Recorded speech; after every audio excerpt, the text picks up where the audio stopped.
Let me introduce my PhD fellow, Dorina Greff, who was born in Vác and raised in Tahitót in Hungary. She graduated from Verespéter Secondary School and continued her studies at Faculty of Medicine at University of Debrecen in 2014.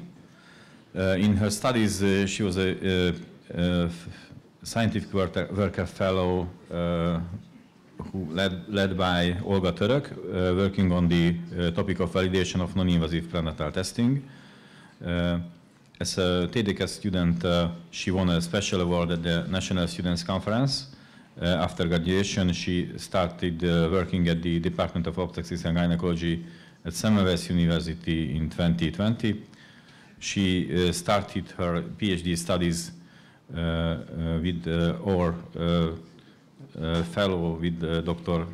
Esther Horváth at the Translational Medicine PhD program in 2021 on the topic of preconceptional, gestational, and postpartum carbohydrate metabolic disorders.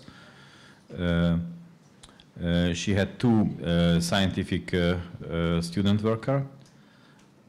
She also plays an active role in the gynecological department's endocrine outpatient services. In addition, she participated in Natural Family Planning FEM training in 2024. This demonstrates her continuous effort to enhance her knowledge in this specialized field. Dorina also attended several conferences where she presented her scientific work. I think she improved greatly in her PhD studies, and here is the time to show you the result. Thank you.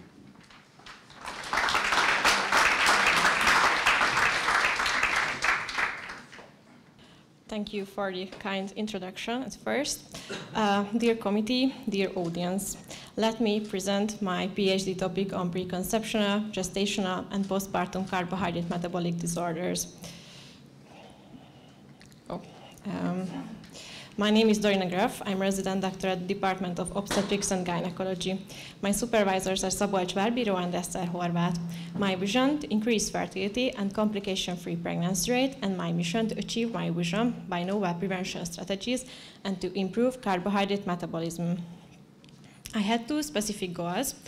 The first one focused on inositol's effect in the treatment of polycystic ovary syndrome, and the second one focused on the preventive effect of inositol supplementation in gestational diabetes mellitus. Let me present the first project. It was a meta-analysis and a systematic review where we investigated the safety and efficacy of inositol supplementation in polycystic ovary syndrome. PCOS is one of the most common disorder in reproductive aged women. The global prevalence of PCOS is 5 to 20%. The main characteristics of the disorder are polycystic ovaries on ultrasound examination, clinical and laboratory hyperandrogenism, and irregular menstrual cycles. Up to 60% of women with PCOS are also overweight. The pathomechanism of this disorder is not fully understood. However, insulin resistance plays a crucial role in its pathogenesis. ER presents in 75% of lean and 95% of overweight women. To reduce this insulin resistance, metformin is commonly utilized to reduce this insulin resistance. However, it has some gastrointestinal side effects, such as nausea, diarrhea, and vomiting. That's why another medical option is needed, which can be inositol. Inositol is a dietary supplement, belongs to vitamin B group, but it can be also synthesized by the human body. It has 9 stereoisomers, the most important ones, the myoinositol and the chiroinositol, and they act as a secondary messenger in insulin signaling pathway. And they can improve insulin sensitivity and perhaps manage blood glucose levels. And according to an Australian guideline, inositol can currently be considered as a complementary therapy in PCOS, with emerging evidence on efficacy, highlighting the need for further research. That's why our aim was to examine the potential beneficial effect of inositols in the treatment of PCOS. Are inositols efficient and safe in the treatment of PCOS? That was our clinical question. We investigated inositol supplementation compared to placebo or to the gold standard treatment metformin in women with PCOS, and our primary outcome was the presence of ovulation and cycle length. The secondary outcomes were BMI, pregnancy rate, carbohydrate metabolism, clinical and laboratory hyperandrogenism, and side effects. We hypothesized that inositols are non-inferior compared to metformin regarding the presence of ovulation and cycle lengths.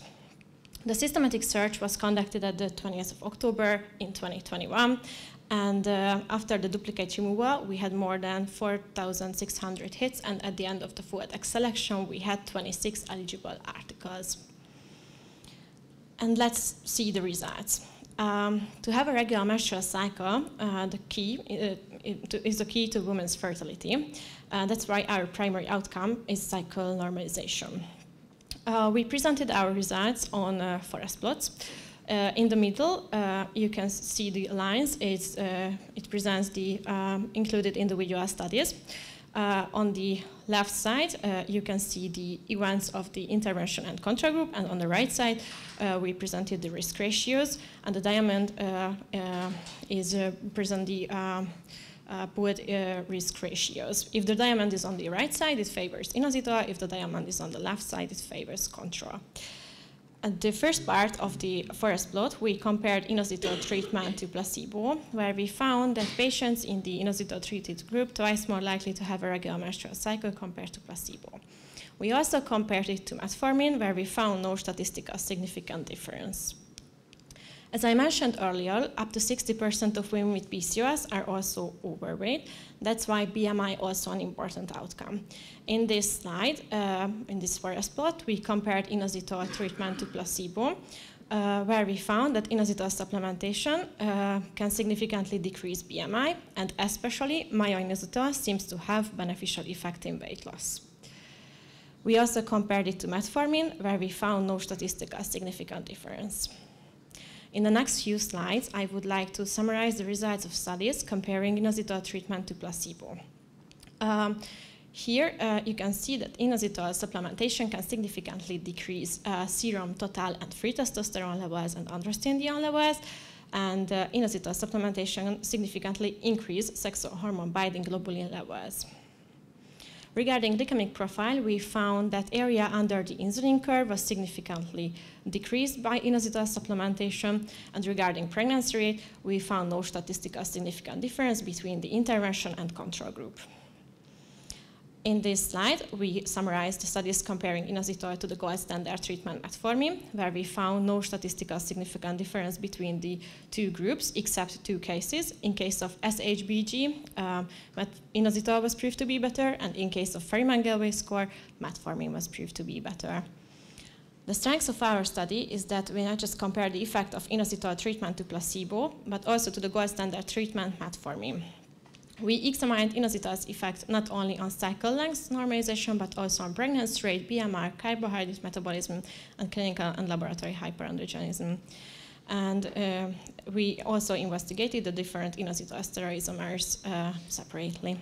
The limitation of our study are the small number of studies with small sample sizes, and the two heterogeneous population, the variable follow-up time, and the different dosages of inositols used in the different studies. The implication for practice would be that inositols are effective therapeutic approach in PCOS, and they might be considered as a comparable treatment to metformin in this disorder.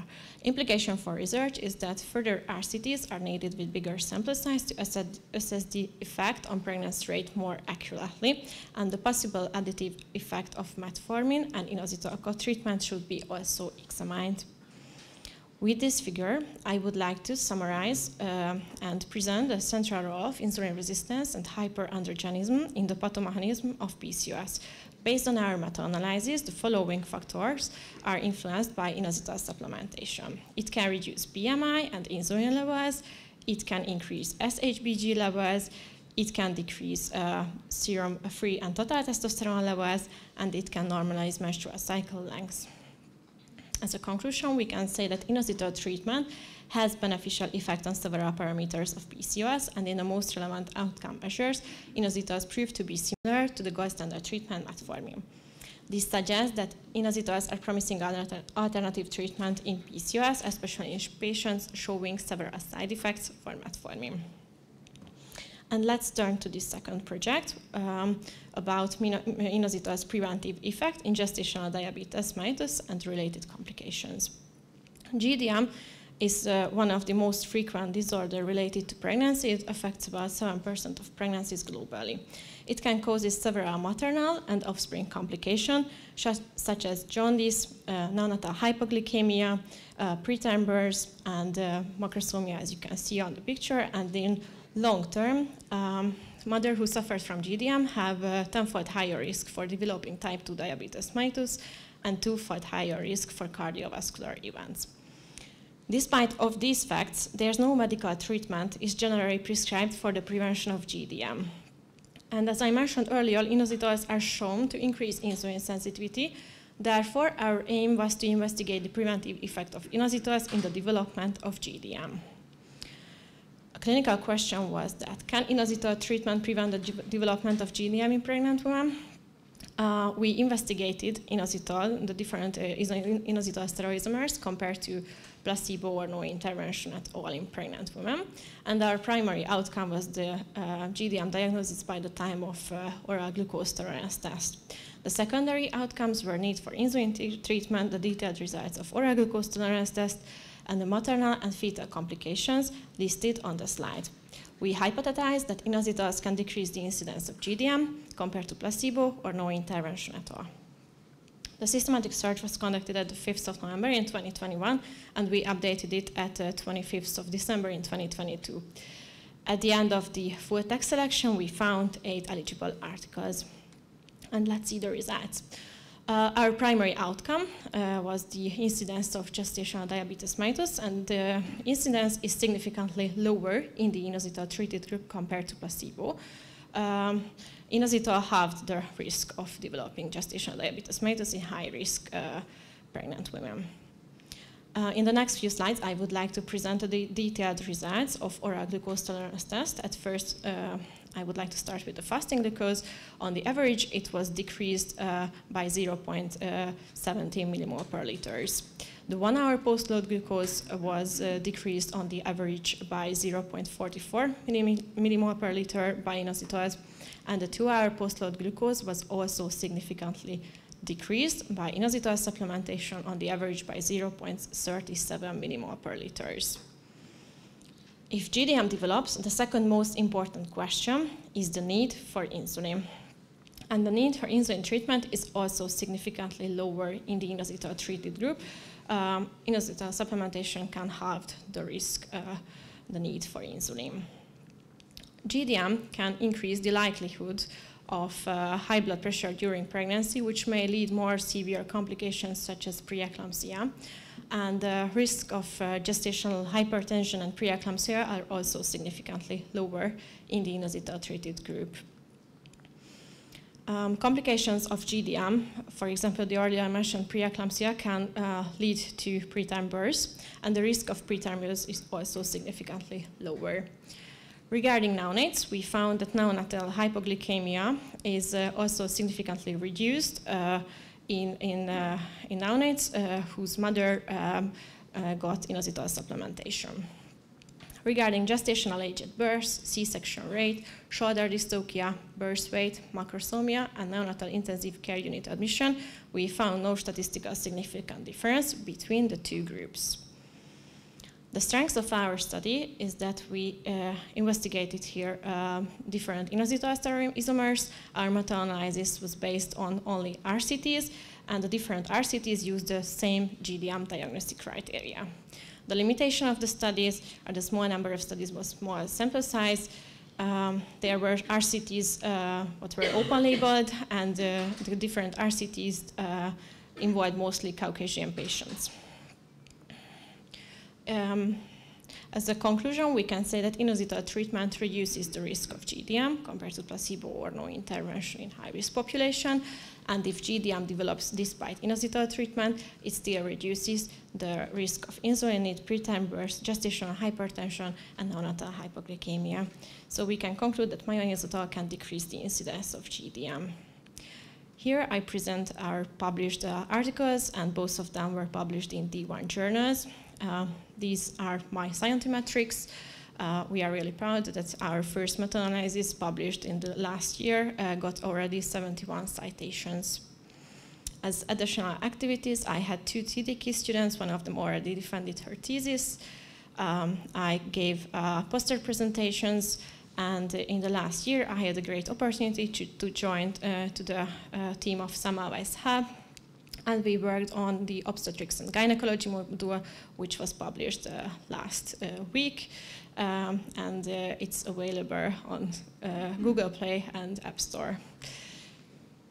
And now let me say and let me express my huge gratitude to my wonderful supervisors, Szabolcs Várbíró and Eszter Mária Horváth, for their support during this journey. I'm also really grateful to Nándor Ács for facilitating the realization of my research, and as well as Attila Mócsai. I also would like to extend my thanks to the team for the Center for Translational Medicine, especially to Péter Hegyi and Szilárd Váncsa, as well as to the statisticians Zoltán Sipos and Alex Váradi. I'm also really thankful for the valuable comments I received during the group meetings from Ferenc Báhidi and Péter Nyirádi, and my appreciation also goes to my TDK students, Julia Szinte and Sunjun Park. And at last but not least, I'm really grateful for my family and for my friends for supporting me during this journey. And let me finish my presentation with a quote from Eleanor Roosevelt: "The future belongs to those who believe in the beauty of their dreams." Thank you for your attention.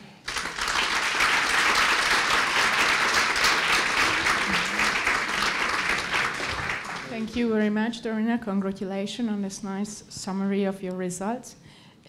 I forgot something, of course, so let me introduce the new committee member from the statistical part as well. So Bakony Nicole will ask questions about the statistical part, I guess, and then the presentation is open for discussion. The thesis of Ms. Dorina Greff aims to outline the benefits of inositol administration in 2 conditions that are characterized by glucose metabolism impairment: polycystic ovarian syndrome and gestational diabetes mellitus. First meta-analysis aimed to assess the efficacy and safety of inositols for PCOS treatment and to compare its therapeutic efficacy to that of metformin and placebo. Which are the dosages recommended by the literature for inositol to get this effect? Mostly in the RCTs use 2 gram myo-inositol twice a day. Mm-hmm. Okay. Second meta-analysis was concentrated on determining the efficacy of different inositol isomers, myo-inositol and the dechiroinositol, or combination of them, as a prophylactic measure for GDM and its complication. Do you find some benefits in combining myo-inositol with dechiroinositol? What did you find in the studies? There were only one study where they used in a subgroup myo-inositol and the combination with dechiroinositol, and it wasn't as beneficial as myo-inositol alone, but probably more RCTs on this combination should be great to assess the real effect. I appreciate that the PhD student deeply understood the physiopathological mechanisms through which inositol corrects PCOS symptoms and the GDM incidence and complications. And I have another 2 questions.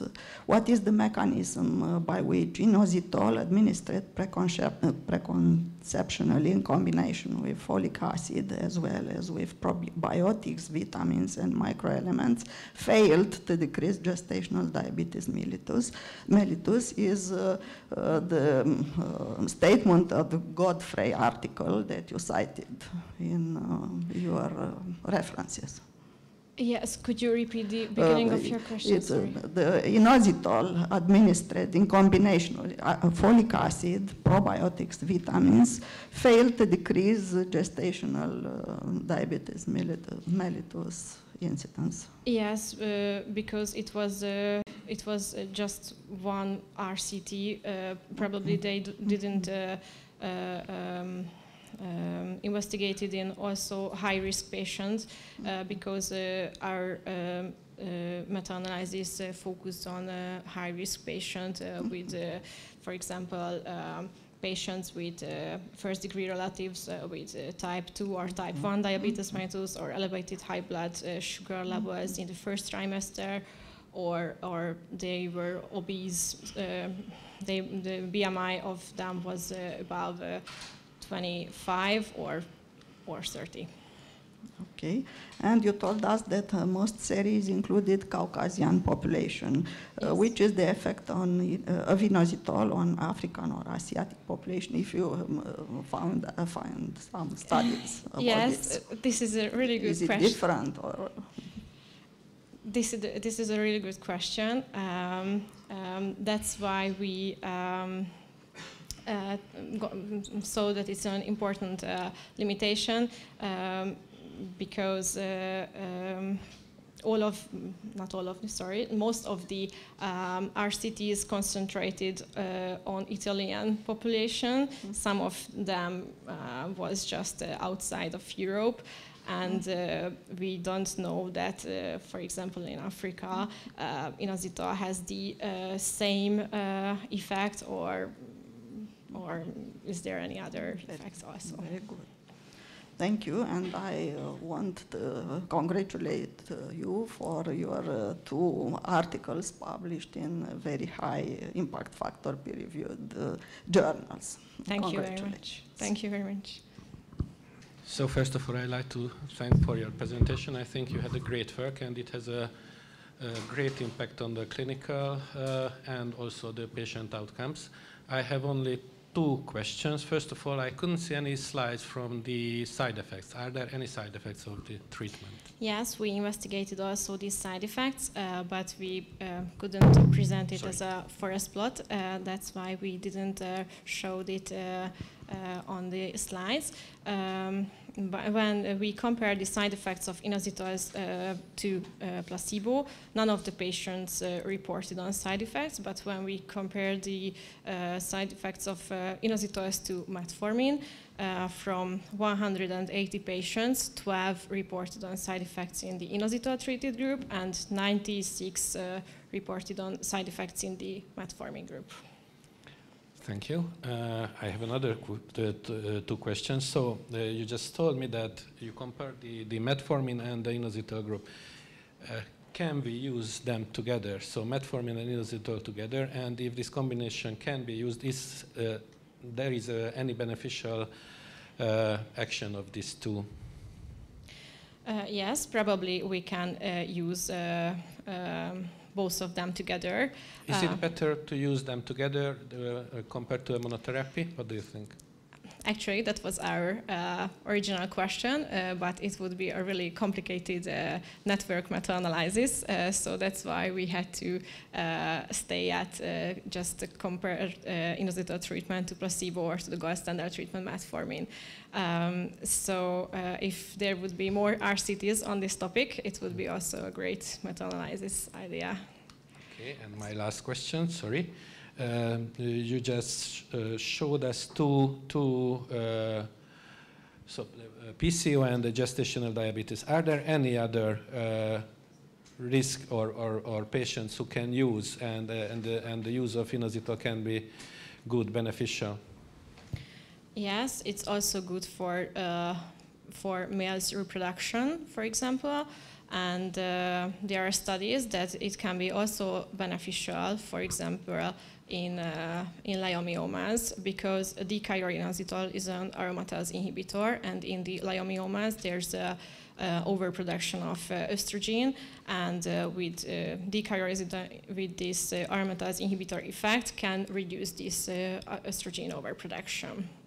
What do you think in the case of infertility? Can it be used or no? In case both yes, male and female.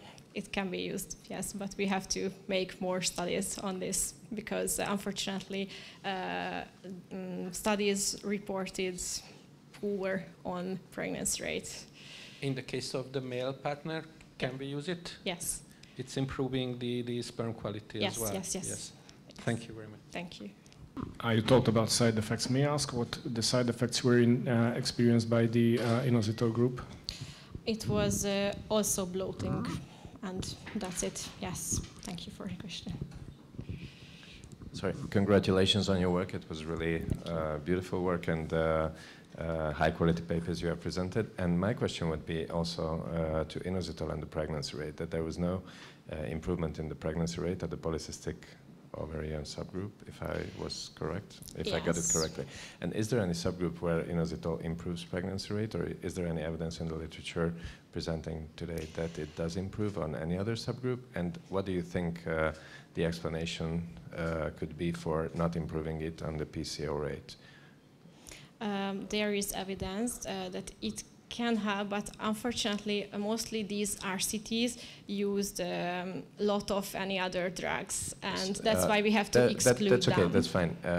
Is there any presenting evidence that in combination with other drugs, inositol has a significant effect on pregnancy rate? Yes, it can significantly improve, for example, assisted reproductive techniques. Okay, so that was, okay. In the literature. And my other part of the question goes to why don't you think it didn't? Why do you think it didn't improve in this case when it has a significant effect on normalizing the cycles of a PCO woman and normalizing the glucose rates of a PCO woman? Despite this, it doesn't improve pregnancy rates. What do you think the explanation is? Or do you have any We have idea? only just a few RCTs on that, and so there were, I think, few publication bias, so I won't conclude a lot from these results.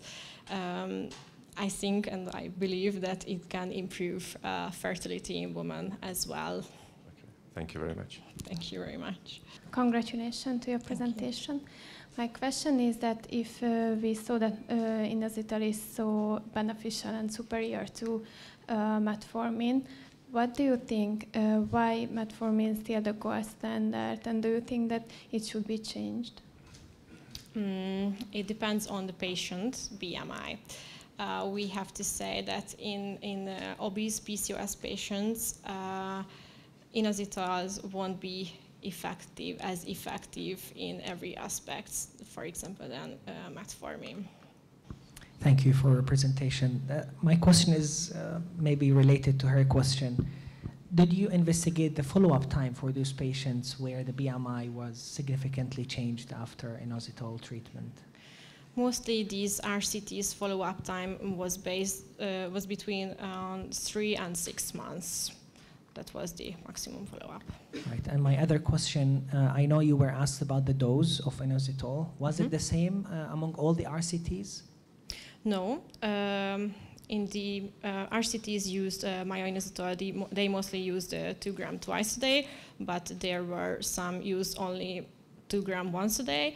And there was the combination, for example, of D-inositol with myo-inositol. In that case, they used 1,100 milligram from myo-inositol and 27.6 milligram from D-inositol. And there was also just only D-inositol group where they used 1,100 milligram or just 600 milligrams. So it's really variable. Thank you very much, and we are just going back for a little discussion. Thank you very much. I kindly ask Dorina to just come to the stage. You deserve that, and these are the tears of the gladness and happiness, and you just worked for that. I'm pretty sure that you worked for that during the 4 years or 3 years that you have done together with your mentors, tutors, friends, and co-workers. And as I told it before, and I'm much more confident about that the presentation of yours and your ability during the debate, your stamina, your way of behavior, it was really tough and it is really brave and just women in science. So congratulations to you. And the decision of ours was very obvious, 100%, 5. Congratulations from all my heart.